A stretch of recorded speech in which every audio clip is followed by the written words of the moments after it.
everyone, it's Vanessa. Today I wanted to wrap up the next 6 things that I read, which is more than my usual 4, but they need to be returned to the library, so I thought I'd just go through all of them, and some of them are pretty short, so it shouldn't take me that long to talk about them. I'll go in the same order that I read them. The first thing since the last time I wrapped up was Mouse Volume 2. This continues where we left off in Volume 1 and mostly focuses on how Vladek escaped Auschwitz and survived Auschwitz, reuniting with his wife, moving to the United States, and having a life with their son Art, who is the creator of this graphic memoir. This was definitely moving and a great conclusion to the series. I think this would have read fine in one full volume, and I know that some editions are like that, where Volume 1 and Volume 2 are together. Volume 1 I felt had a very abrupt end, but I enjoyed reading this and learning about Vladek's struggle surviving Auschwitz, both how he used his own resourcefulness to survive as well as the luck that came with surviving as well. My favorite part about this was one specific section where Art is with his therapist and he's discussing what it means to survive, and his therapist is also a survivor of the Holocaust. How sometimes we admire survivors, and what does that mean for the people that don't survive? The therapist says, "So do you admire your father for surviving?" And Art says, "Well, sure, I know there was a lot of luck involved, but he was amazingly present-minded and resourceful." And then the therapist says, "Then you think it's admirable to survive. Does that mean it's not admirable to not survive?" And Art says, "Oh, I think I know what you mean. It's as if life equals winning, so death equals losing." The therapist says, "Yes, life always takes the side of life, and somehow the victims are blamed, but it wasn't the best people who survived, nor did the best ones die. It was random." That was the most eye-opening and different take on the Holocaust that I've read yet. So I really valued my experience reading this series. I understand its place in graphic memoir history and why it's so important to the genre. Definitely devastating and difficult to read, but definitely an important read that I will not forget anytime soon. To lighten up the mood, I read Archie Volume 1 next.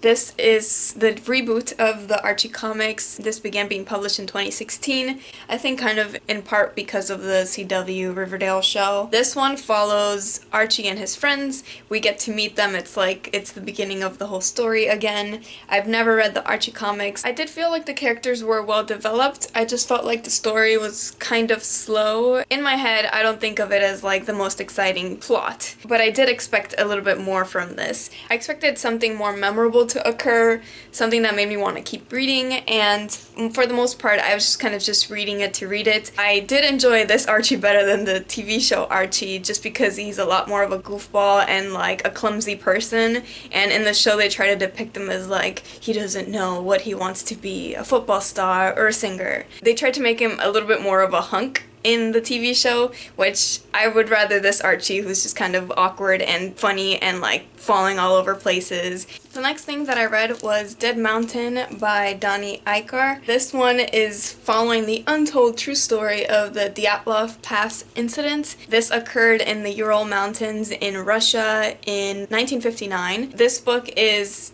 a recollection of the incident. It's divided into 3 separate timelines. So one is in the 2010s, following the author going back to Russia to learn more about this and like investigate. And then the other 2 timelines, one is from when it's actually happening, so it's kind of like reimagining what the students were going through using their diaries and using the photographs that they took. And then the third timeline is after they were found and kind of the investigation that unfolded after they were all found. So what happened in this case is that 10 hikers went into a very secluded area where there's no vegetation, the weather is ridiculous and freezing cold. They tried to do this to get the next grade in like the hiking world, so they were trying to get grade 3. The ones that were there all died under very weird circumstances. The majority of them were not wearing the clothes that they should be wearing when they were outside.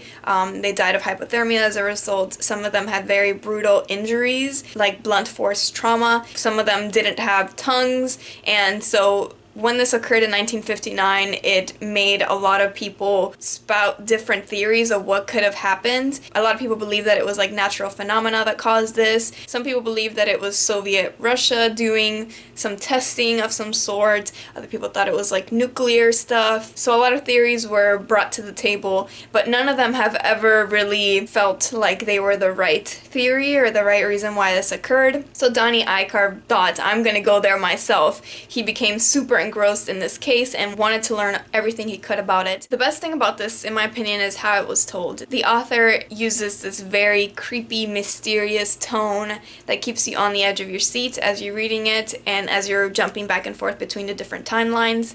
It's definitely a creepy, mystifying read and made me feel like I was going to have nightmares every time that I was reading it. I think the varying possibilities of what could have happened make it that much more perplexing. Is it orbs in the sky? Is it the indigenous people that live 50 miles out? Was it like a bear or an animal that did this? Was it a sudden avalanche? All of this is very confusing to you because the only people who truly know what happened all died. The ways that the bodies were found in 1959 dismantle a lot of the theories that were given in 1959. So I thought it was very interesting how the author had a completely new theory. This book also has a lot of pictures inside that they took themselves, and that really adds a lot to the story because you can picture all of these people and see the conditions that they were in as well. Overall, I thought this was written in a way that is very engaging. It will definitely keep you super curious about what the heck could have happened, and all these timelines do converge in the end to give you the best idea of what could have happened. I am definitely super intrigued in these kinds of stories. After reading Into Thin Air, I knew that I needed to read more,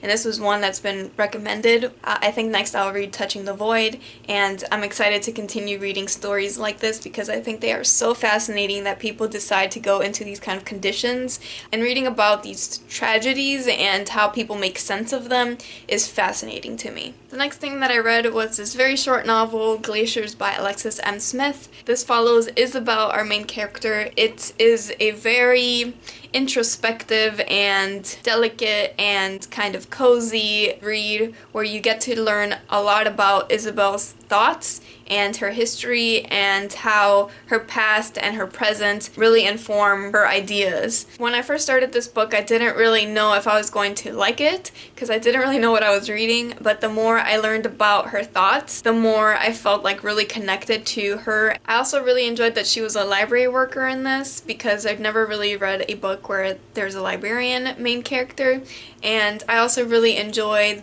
the romantic subplot a little bit that goes on in this book. I felt that it was very understated and subtle, and I think that's the way that I like romance depicted. It wasn't over the top, it wasn't like gushing or anything like that. It was just learning about how two people are starting to talk to each other and like each other. So overall, I really enjoyed this book. I like the writing a lot and how kind and beautiful. It's real focus on memories and how our childhoods is important to our future development. So overall, I really enjoyed this and I would recommend it if you're looking for a short, introspective read. The next thing that I read was The 100 Nights of Hero by Isabel Greenberg. This book surprised me a little bit how much that I enjoyed reading it. It's really heavy to pick up, so I'm going to put it back down. I found this little summary of it on the internet, and I think that it's the best way to describe it to you because I tried describing it off the top of my head in one of my past videos and it was just difficult. So it is about the secret legacy of female storytellers in an imagined medieval world, and it is following two women turning the tables on two wicked men that are trying to manipulate them. I love the characters in this, and I thought that Isabel Greenberg was very self-aware about what she was doing. It's use of fantasy themes, folk tales, and myths, things that we see in these kinds of stories. She's using those to further the plot, but she admits to you about them. So for example, at the bottom of this page, the text says, "Yes, 24 nights have already passed. I know what you're thinking, but I'm not going to include every break for daylight. It would ruin the flow." I also really enjoyed the writing in this. I felt that it was evocative and sweet. I really enjoyed just the themes of the power of love and the power of stories and what they mean for our humanity. So overall, I enjoyed this a lot. I think Isabel Greenberg is a very accomplished person, both in her writing and in her illustrations, and I definitely cannot wait to read her other stuff. And the last thing that I read was Brown Girl Dreaming by Jacqueline Woodson. I read the majority of this on audiobook, but some of it I did read in physical form. I would recommend the audiobook for sure. I love Woodson's imagery and her vivid writing. It's the same thing that I saw in her other book, Another Brooklyn, which I read previously. Speaking of Another Brooklyn, this book reminded me a lot of that because it is very in the main character's head, and the writing is kind of dreamy, and they both look at how we remember memories. So I think if you really enjoyed Another Brooklyn, you would really enjoy this one. Out of the two, I think I liked Glaciers just a little bit better. This is an ode to family, especially the people that have toiled away for your future. So I definitely enjoyed learning about her mother and her grandparents and what growing up was like in the 60s and 70s in Ohio, New York, and South Carolina. I also really enjoyed her describing her contemporaries of the time, so her describing like James Baldwin and Angela Davis was really interesting for me to read about. And I think my only problem with this and with Another Brooklyn is that while I really enjoyed the writing and I think what she is exploring is really important, I just find it hard for me to feel like a true emotional connection to this. I've read lots of books that deal with these themes and the time period that I have felt an emotional connection to. So I don't really know what it is about this that doesn't really leave me with like an emotional impact. But I would definitely recommend this. It's pretty short on audiobook, and I do think it's important to learn about her thoughts on growing up in this time period and in these places. So that is it. That's a lot of stuff that I read. Thanks so much for watching my video. I hope you're having a great day, and I'll see you in my next one. Bye bye. This follows Isabel, our main character.